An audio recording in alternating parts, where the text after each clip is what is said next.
Tutuş dünýä ähmiýetli meseleleri öz içine alýan halkara maslahatyna gatnaşanlaryň sanawy giň meşhurly şäher dünýä derejesinde uly gyzyklanma bildirilýändigini görkezýär. Deňiz ýakatynyň şäheriň durky düýpli täzelenen howamediline Özbegistan Respublikasynyň prezidentiniň uçurgany. Dostlukly ýurdun başçysy Şawkat Mirziýoýew uçuryň ýanyna türkmen halkynyň milli mihmansewerlik däpleri esasyna garşylandy.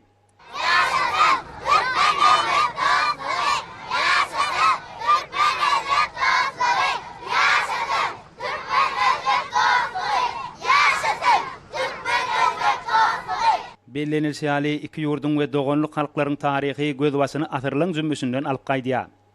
Özbegistan Respublikasynyň prezidenti dünýä ähmiýetli meseleleri özüne jemleýän Birleşen Milletler Guramasynyň deňde çykylgasy bolmadyk ösüp barýan döwletler oýunça 3-nji maslahatyna gatnaşmaga iýerilen çakylyk üçin hoşallyk bildirip, dogonluk ýurtda geçirilýän halkara forumda gatnaşmagyň özü üçin belent mertebedigini nygtady.